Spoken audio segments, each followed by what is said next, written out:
Déclic, Julie Morel. Bienvenue à toutes et tous dans Déclic. Des élections présidentielles doivent se tenir au Congo dans 3 mois. Et à l'approche de ce scrutin qui verra le président Tshisekedi briguer un 2e mandat, les voix critiques envers le régime ont de plus en plus de difficultés à s'exprimer. Sur place, opposants politiques et journalistes dénoncent un tournant autoritaire du pouvoir congolais. Notre invité ce soir, Eric Nindou, est le directeur de la communication de la présidence congolaise. Il répondra à ces accusations. Et puis, cette question ce soir dans Déclic, est-ce le moment d'investir dans l'immobilier? Les prix commencent en effet à baisser, mais les taux d'intérêt et les coûts de construction et de rénovation, en revanche, ont grimpé en flèche. On fait le point ce soir sur les dernières évolutions du marché avec une notaire, un agent immobilier et un promoteur.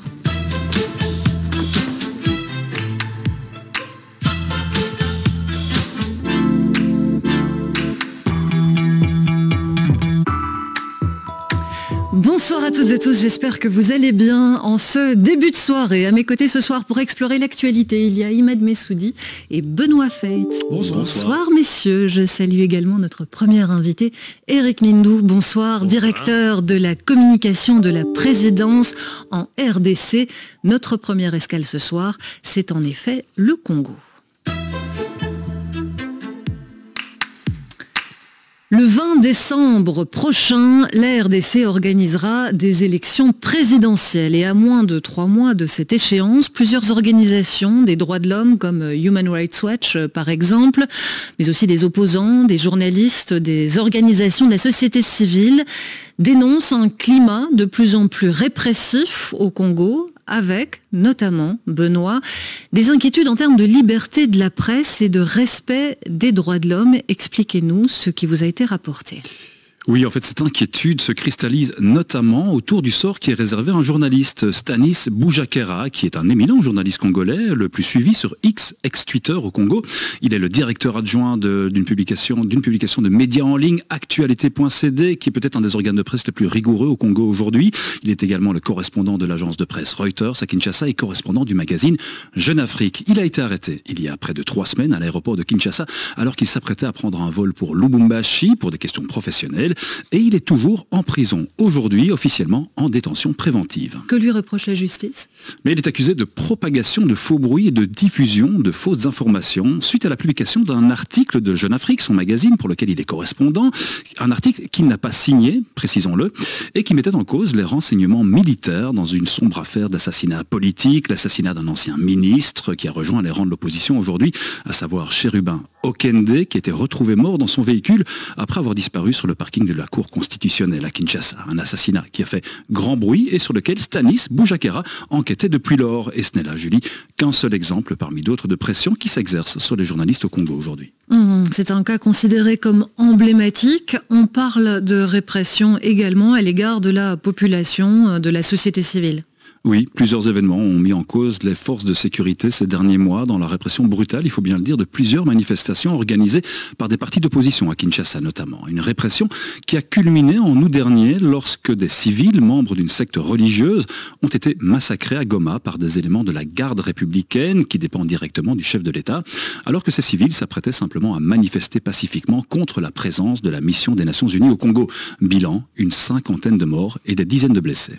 Journalistes, population civile, on parle de répression aussi à l'égard des opposants politiques au pouvoir actuel. Oui, ces derniers mois, plusieurs manifestations de candidats de l'opposition ont elles aussi été réprimées brutalement par les forces de l'ordre. Plus récemment, Salomon Kalonda, le bras droit de l'opposant Moïse Katumbi, a lui été arrêté par la garde républicaine à l'aéroport de Kinshasa. Tout d'abord pour port d'armes illégales, une charge qui n'est plus retenue aujourd'hui. On parle actuellement de trahison par intelligence avec le Rwanda. Son procès se tient en ce moment devant un tribunal militaire, ce que dénoncent ses avocats belges qui par ailleurs n'ont pas reçu de visa pour aller défendre leurs clients sur place. Tout ceci, Julie, prend une tournure encore plus inquiétante quand on se souvient de ce discours prononcé par le président Tshisekedi en juin dernier, un discours que je vous propose d'écouter. Je m'attaquerai sans hésitation, sans remords, à tout Congolais qui mettrait en danger la sécurité et la stabilité de notre pays. Peu importe ce qu'on en dira, violation des droits de l'homme, privation de liberté, je n'en démordrai pas. Discours tenu par Félix Tshisekedi au mois de juin, donc. Et c'est vrai, Eric Nindou, que les mots du président Tshisekedi, à ce moment-là, quand on les met en parallèle avec ce que Benoît Feit vient d'expliquer, ça interroge sur la situation. Quand Félix Tshisekedi dit violation des droits de l'homme, privation de liberté, qu'importe, je n'en démordrai pas, c'est la sécurité du territoire congolais qui aujourd'hui est la priorité. Ça veut dire que ces éléments-là n'ont pas d'importance dans le contexte actuel ? Merci Julie. Plusieurs choses à dire d'abord. Le commentaire de M. Feit est non seulement partiel, mais il est très partial en fait. Parce que si vous suivez la séquence du discours du président, il faut mettre ce qui se dit juste après. Alors si vous l'avez suivi dans son entièreté, parce que c'était un discours où le président rendait hommage à Monseigneur Kassanda qui fêtait ses 25 ans de diocèse à Mbujimaï, il termine cette séquence-là par dire « Je n'en démordrai pas, mais démocrate je suis, démocrate je demeure ». Et il rappelle même l'heureuse mémoire de son père, Étienne Tshisekedi, qui a été en fait le père de la démocratie congolaise, puisque ça a été le grand opposant, notamment au maréchal Mobutu. Donc, il faut suivre les choses dans toute leur séquence. Donc, de ce discours, vous, c'est la fin que vous retenez, cela dit ? Non, je dis la fin, elle permet de contextualiser les choses. Ouais. En fait, quand on écoute tout le discours dans son entièreté, on comprend bien que le président veut dire ceci, je demeure démocrate, je me battrai toujours pour l'état de droit au Congo, mais n'empêche, je me battrai aussi pour les questions de sécurité, parce qu'actuellement, vous n'êtes pas sans l'ignorer, le Congo subit une agression qui dure depuis près d'une trentaine d'années et qui est récurrente à l'est de son territoire, donc dans le Kivu, mais même aussi dans l'Ituri, mais notamment menée par le Rwanda via des proxys, c'est-à-dire via des milices que le Rwanda alimente. Des rapports de l'ONU, de multiples rapports de l'ONU l'ont prouvé. Ils sont armés, financés, aidés par le Rwanda. Notamment, la dernière en date, c'est le fameux M23. Et ils pillent, ils tuent, ils violent à l'est du Congo. Et c'est cette menace sur la sécurité du territoire congolais qui justifie ce qu'on vient d'entendre dans le compte-rendu que Benoît Feit vient de faire, c'est-à-dire... Non, il ne justifie pas, parce que ça aussi, c'est pour ça que je disais partiel et partiel. Partiel, parce que j'ai l'impression que c'est le point de vue un peu de l'opposition congolaise, mais bon, ça, l'opposition, je peux comprendre, mais pas un journaliste talentueux comme Benoît Feit.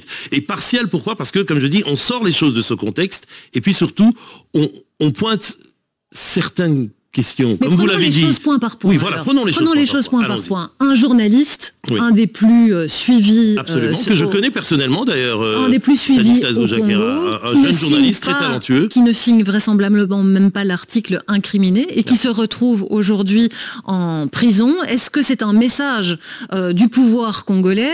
Les journalistes, pour le moment, on se calme un petit peu. Est-ce que c'est un message à tous les autres journalistes aujourd'hui, à 3 mois des élections ? Pas du tout, Julie Morel, parce que si vous allez au Congo, vous verrez que la presse n'a jamais été aussi libre que sous le régime de Félix Tshisekedi. Aujourd'hui, il y a une multitude de journaux, il y a une loi sur la liberté de la presse qui a été votée en 2023, là au mois de mars, elle a été promulguée, elle fait suite à des états généraux de la presse qui avaient lieu en 2022, donc la profession est en train de se réglementer. Il y a un syndicat à la presse et puis il y a aussi, comment je pourrais dire ça, une instance. Surpris, vous, par cette je suis surpris. On va aller dans le détail. L'arrestation de Stanislas Boujakera, c'est d'abord un événement malheureux. Parce que comme je vous dis, c'est un jeune journaliste talentueux, effectivement, qui a beaucoup d'audience au sein de la population congolaise.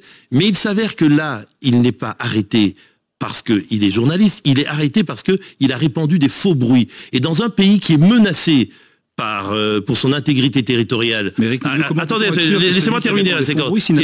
Qui est menacé par des rebelles, par une milice qui est armée, des terroristes en fait, qui sont armés par le Rwanda, quand il propage de tels mensonges. Mais il les a propagés dans Jeune Afrique, ça a été repris même par RFI. Pardon ? Il n'a pas signé cet article. Mais l'enquête, je ne suis pas enquêteur, mais l'enquête a prouvé que c'était lui qui était l'auteur de cet article. Un article qui n'a jamais été écrit par l'ANR, l'Agence nationale de renseignement, c'est-à-dire les services en quelque sorte. Symboliquement. Donc c'est un article qui peut conduire à la déstabilisation d'un État. C'est pour ça que Stanislas aujourd'hui est sous mandat d'arrêt.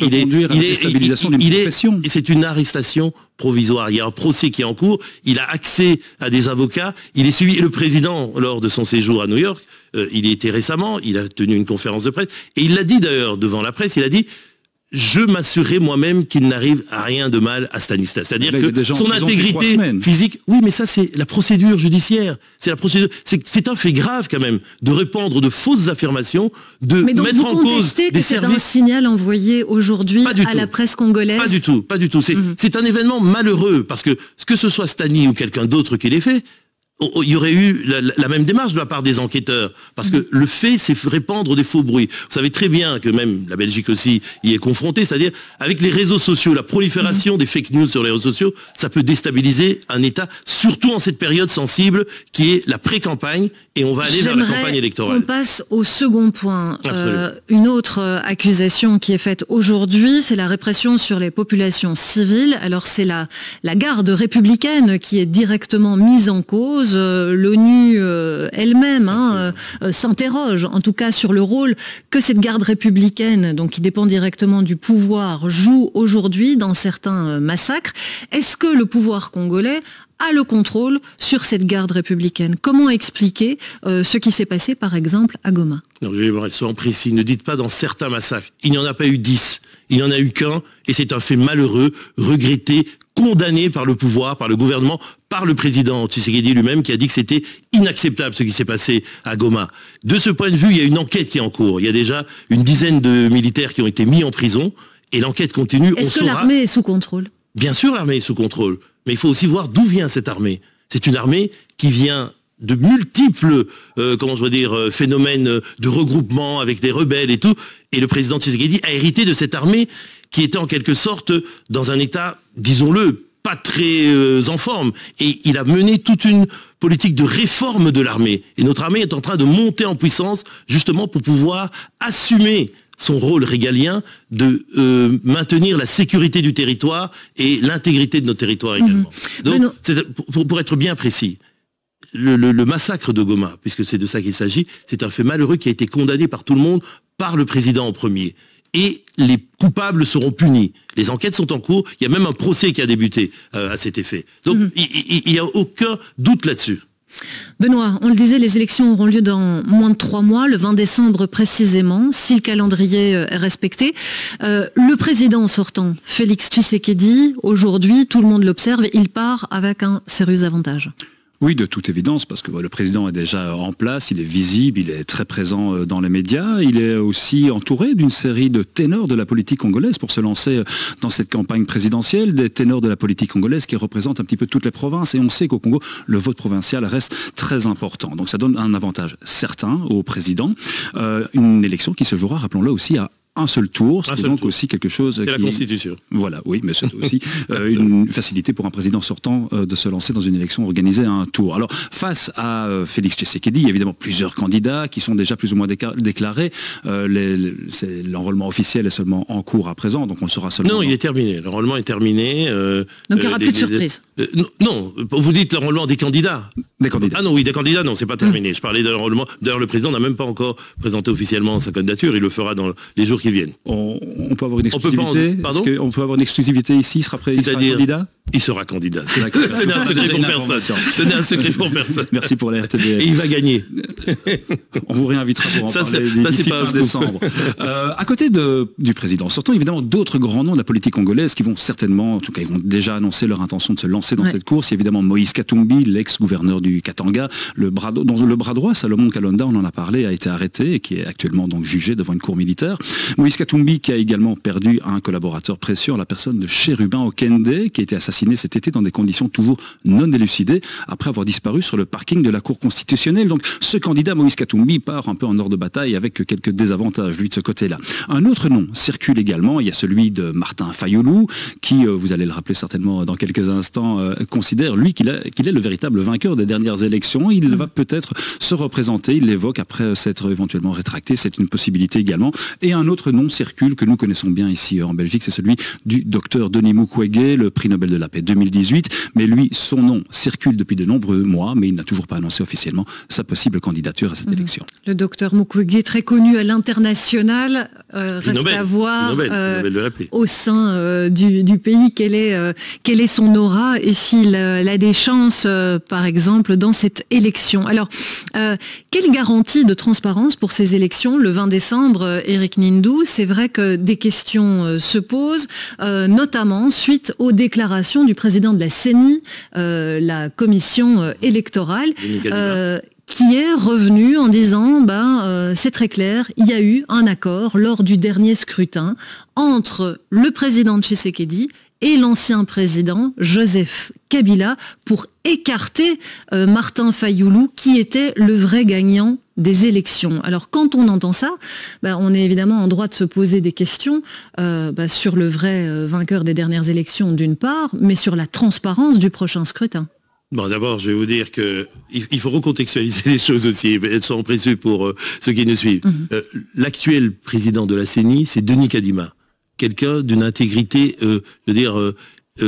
inattaquable. Il est connu comme étant un expert mondial pour avoir mené des processus électoraux dans de nombreux pays, et c'est lui qui est à la tête de la CENI, la Commission électorale nationale indépendante, et il a mis en place un processus transparent et qui va mener à des élections justes, transparentes et honnêtes le 20 décembre prochain.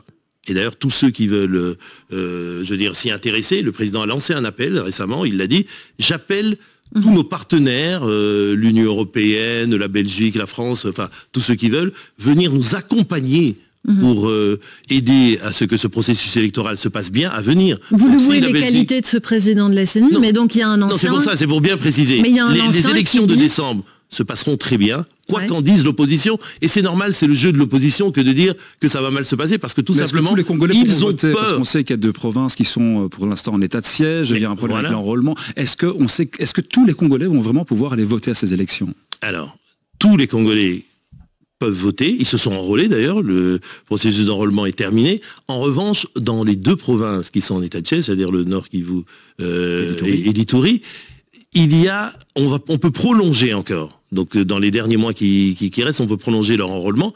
Mais la véritable question là-dedans, c'est la question de la paix. C'est la question du cri de la RDC qui demande à la communauté internationale de faire pression, de même d'avoir des sanctions sur le Rwanda pour que le Rwanda arrête de financer le M23 et que la paix revienne dans ces 2 régions. Et de ce point de vue-là, les gens pourront s'enrôler. Donc il faut voir la cause et pas simplement voir l'effet qui est que les gens ne puissent pas s'enrôler. Alors revenons sur la les question de la transparence de M. Nanga. Monsieur Nanga, c'est l'ancien président de la Commission électorale nationale président de la CENI en 2018, lors de l'élection du président Tshisekedi. Mais donc qui a vécu les choses de l'intérieur, a priori. Mais qui est un peu un drôle de bonhomme. À l'époque, il aurait, soi-disant, cautionné une tricherie, il n'a rien dit durant 5 ans, et puis là, subitement, boum, par l'effet du Saint-Esprit, il vient déclarer que, n'oubliez pas que monsieur Nanga est aussi sans doute candidat à l'élection présidentielle de 2023. Donc c'est pour ça que M. Nanga répand de fausses rumeurs, des fausses nouvelles. Et ce n'est pas nouveau. Dès 2018, des gens ont répandu cette nouvelle. Vous le savez très bien. Fayulu l'a dit. Il l'a crié à tue-tête, mais personne n'a présenté le moindre début de preuve d'une fraude. Donc 5 ans plus tard, on est passé à autre chose. Surtout que durant ces 5 ans, le président Tshisekedi, il a travaillé.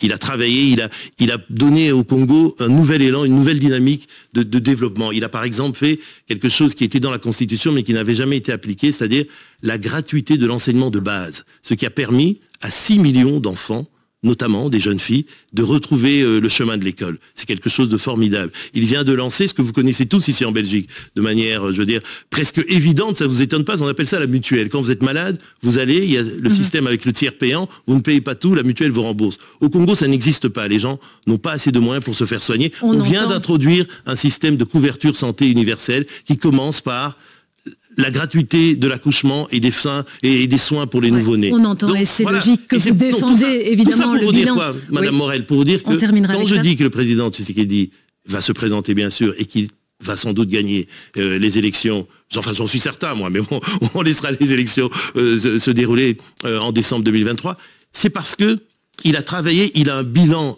positif qui est reconnu par la population congolaise. Il y a 2000 ouvrages qui sont en train d'être construits dans les territoires à partir d'un programme. C'est un bilan que vous défendez, et évidemment, on le comprend. Merci en tout cas d'être venu répondre ce soir dans notre studio aux différentes accusations, qu'elles viennent de l'opposition ou encore des journalistes. Merci aussi à vous, Benoît, d'être venu. Mais on invite les journalistes, à la RTBF aussi, à venir couvrir ces élections. Vous serez les bienvenus parce qu'on veut le faire en toute transparence. L'appel est entendu. Merci, Éric Mindou, directeur de la présidence, directeur de la communication de la présidence en RDC.